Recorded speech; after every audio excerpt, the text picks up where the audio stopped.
কুষ্টিয়ার কুমারখালীতে বাংলাদেশ জামায়াতে ইসলামীর উদ্যোগে দাওয়াতি সমাবেশ অনুষ্ঠিত হয়েছে। 22 এপ্রিল মঙ্গলবার বিকালে পান্টি কলেজ মাঠে আয়োজিত উক্ত সমাবেশে প্রধান অতিথি হিসেবে উপস্থিত ছিলেন কেন্দ্রীয় মজলিসের শূরা সদস্য, কুষ্টিয়া জেলা জামায়াতের আমির অধ্যাপক মাওলানা আবুল হাশেম, পান্টি ইউপির জামায়াতের আমির হাফেজ সাইদুর রহমানের সভাপতিত্বে বিশেষ অতিথি ছিলেন জেলা কর্মপরিষদ সদস্য কামরুজ্জামান মিয়া, কুমারখালী উপজেলা জামায়াতের আমির আফতাব উদ্দিন ও উপজেলা জামায়াতের নায়েবে আমির এমপি নমিনি জননেতা আফজাল হোসেন ও জেলা ইউনিট সদস্য সাবেক সফল ইউপি চেয়ারম্যান মাওলানা শামসুদ্দিন আহমেদ।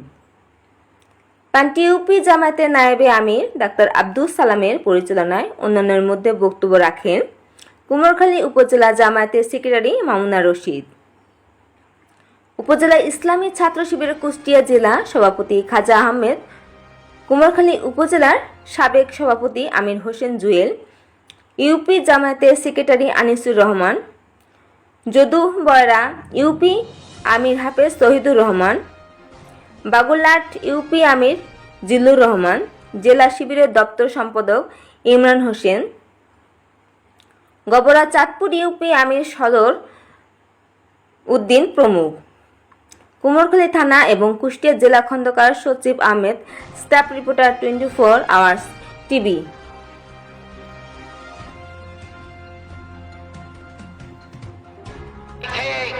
এই দেশ থেকে চির বিদায় নিয়ে চোরের মতো পালাতে বাধ্য হয়েছে যারা মনে করে জামাতে ইসলামীকে ফু দিয়ে উড়াইয়ে দেবে, তারা বুকার স্বর্গে বাস করে। জামাতে ইসলামী কারণ রক্ত চক্ষুকে ভয় করে না। জামাতে ইসলামী সন্ত্রাসের মোকাবেলা করতে জানে। জামাতে ইসলামী খুনির বুকে মুখ বেঁধে দিতে জানে।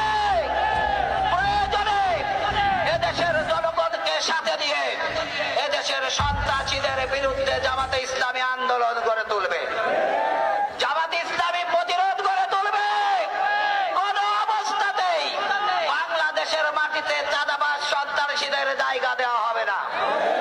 আমরা এলাকাতেও লক্ষ্য করতেছি, মনে করতেছে একটু হুমকি ধুমকি দিয়ে জামাতে ইসলামীকে হটাইয়ে দেওয়া যাবে। তারা এদেশে সন্ত্রাসী করতে চায়, যারা এদেশ থেকে জামাতে ইসলামীকে নির্মূল করতে চায়, তারা আওয়ামী লীগকে থেকে শিক্ষা দেন। জামাতে ইসলামীর গায়ে হাত দিতে আসবেন না। বাংলার মাটিতে মিশে দেওয়া হবে প্রয়োজনে। জামাতে ইসলামীর কর্মীরা জীবন দেবে, ময়দান ছেড়ে দেবে না ইনশাআল্লাহ। প্রিয় দেশবাসী, এদেশের মানুষ জামাতে ইসলামীকে আগামী দিনের ক্ষমতায় দেখতে চায়।